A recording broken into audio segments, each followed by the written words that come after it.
Hai semua, selamat datang di channel Baca Saham. Pada video ini, kita akan bahas satu topik dengan judul 5 saham yang membuat newbie nyangkut parah. Untuk itu, simak video ini sampai habis ya, agar mendapat pemahaman yang utuh. Tidak semua saham bergerak ke atas dan menghasilkan keuntungan. Ada yang malah terjun bebas ke bawah dan membuat portofolio berwarna merah. Bahkan bagi mereka yang tidak rela melakukan cut loss, warna merah bisa semakin pekat apabila harga sahamnya terus terjun bebas entah sampai kapan. Nah, di video ini saya ingin membahas 5 saham yang pernah fenomenal dan membuat banyak orang nyangkut. Tapi saya mau mengingatkan, materi video ini tidak menyimpulkan bahwa saham tersebut baik atau jelek, karena saya mengembalikan kepada Anda sendiri untuk memutuskannya. Yang saya sampaikan hanyalah dari sudut pandang pribadi menggunakan data analisa yang ada. Selalu disclaimer on ya. Sekarang langsung saja kita masuk ke pembahasannya. Pertama, PT MD Pictures atau film. Harga saham ini sangat fluktuatif, sempat berada di titik tertinggi pada Agustus 2018 di angka 1.590, namun pernah terjun sampai ke Rp112 pada Mei 2020. Di awal tahun 2021, saham ini sempat naik cukup banyak ke angka Rp414, namun terjun bebas kembali. Jika melihat kondisi saat ini, orang yang membeli di harga 1.590 kini sudah mengalami kerugian lebih dari 70%. Angka yang sangat besar dan bisa membuat pemula kapok membeli saham. Sekarang, mari kita coba lihat sekilas kinerja keuangannya. 1. IPS perusahaan ini sangat berfluktuasi sejak tahun 2017 sampai 2020. Di tahun 2020, IPS-nya bahkan mencapai angka minus Rp6, di mana sejak triwulan 1 sampai 3 terus mengalami kerugian.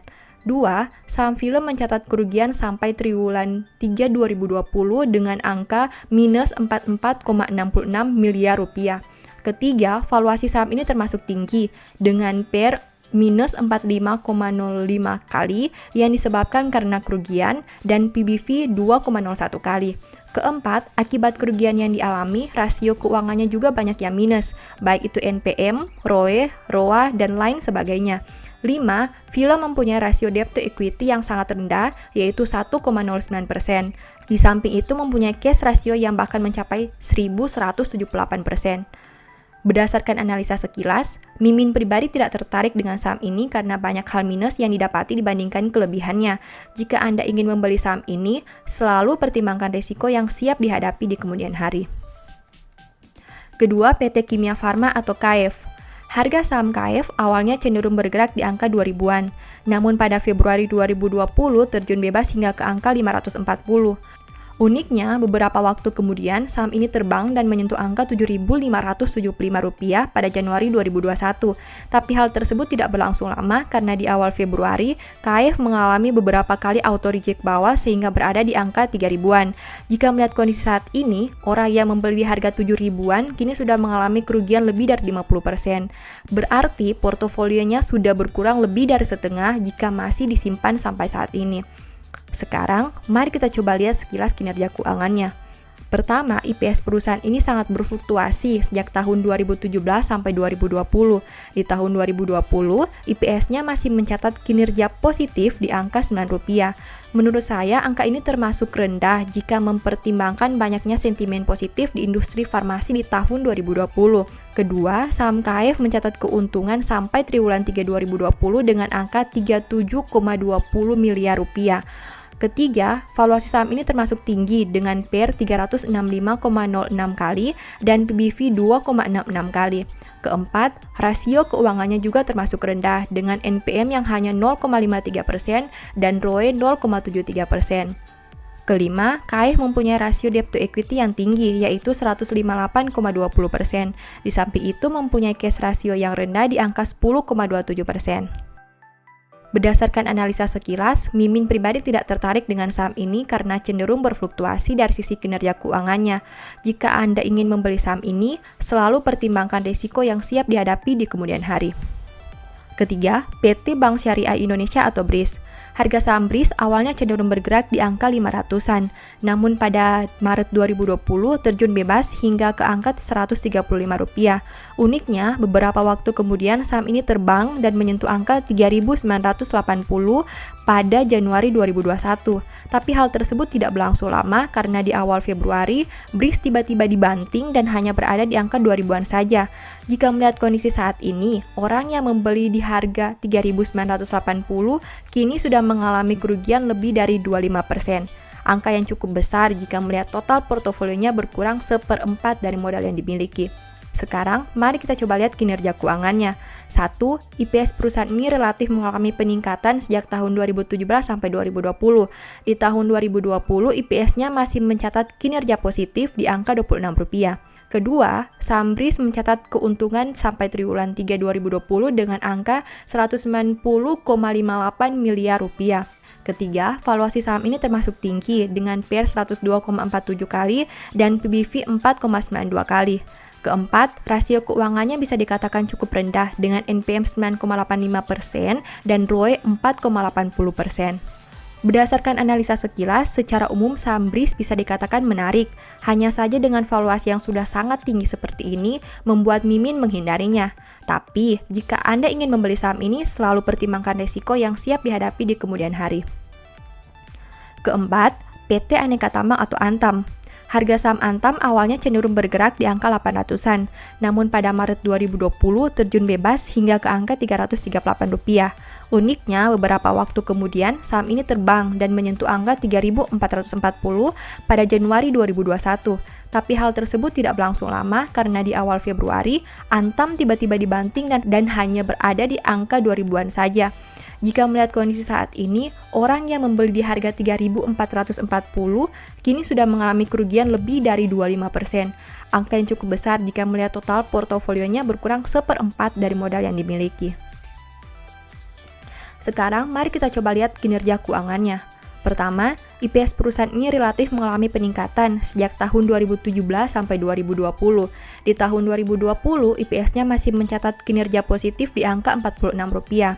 Kedua, saham Antam mencatat keuntungan sampai triwulan 3 2020 dengan angka Rp835 miliar. Ketiga, valuasi saham ini termasuk tinggi dengan PER 51,75 kali dan PBV 3,05 kali. Keempat, rasio keuangannya bisa dikatakan cukup rendah dengan NPM 4,63% dan ROE 5,89%. Kelima, Antam mempunyai rasio debt to equity yang wajar, yaitu 63,63%. Di samping itu, mempunyai cash ratio yang cukup baik di angka 83,53%. Berdasarkan analisa sekilas, secara umum, Antam bisa dikatakan menarik, hanya saja dengan valuasi yang sudah sangat tinggi seperti ini, membuat Mimin menghindarinya. Tapi jika Anda ingin membeli saham ini, selalu pertimbangkan risiko yang siap dihadapi di kemudian hari. Kelima, PT HM Sampurna atau HMSP. Harga saham HMSP awalnya cenderung bergerak di angka 3.000-an, namun pada Januari 2018 tiba-tiba terbang hingga menyentuh angka 5.550. Tapi setelah menyentuh titik tertingginya, saham ini terus dibanting selama 3 tahun terakhir hingga berada di angka 1.000-an. Jika melihat kondisi saat ini, orang yang membeli harga 5.550 kini sudah mengalami kerugian lebih dari 70%. Angka yang cukup besar apabila jika melihat HMSP merupakan salah satu blue chip yang sering diperbincangkan. Sekarang, mari kita coba lihat kinerja keuangannya. Pertama, IPS perusahaan ini relatif stabil sejak tahun 2017 sampai 2020. Meskipun di tahun 2020 IPS-nya mencatat penurunan sehingga hanya mencapai Rp79. Kedua, saham HMSP mencatat keuntungan sampai triwulan 3 2020 dengan angka Rp6,91 triliun. Ketiga, valuasi saham ini termasuk tinggi dengan PER 17,61 kali dan PBV 5,66 kali. Keempat, rasio keuangannya bisa dikatakan sangat baik dengan NPM 10,20% dan ROE 32,15%. Kelima, HMSP mempunyai rasio debt to equity yang wajar, yaitu 56,13%. Di samping itu mempunyai cash ratio yang baik di angka 103,21%. Berdasarkan analisa sekilas, secara umum saham HMSP sangat menarik untuk dikoleksi, apalagi dengan kualitas kinerjanya yang cukup stabil. Hanya satu-satunya faktor yang membuat Mimin pribadi masih menjauhi saham ini adalah dari sisi valuasinya yang cukup mahal. Tapi jika Anda ingin membeli saham ini, selalu pertimbangkan risiko yang siap dihadapi di kemudian hari. Nah, setelah kamu melihat list 5 saham yang dibahas tadi, pertanyaannya, apakah kamu pernah mengalami kejadian nyangkut di 5 saham tadi? Jika iya, tulis di kolom komentar alasan kenapa dulu kamu membelinya ya. Dan selalu ingat untuk tidak melakukan kesalahan yang sama lagi.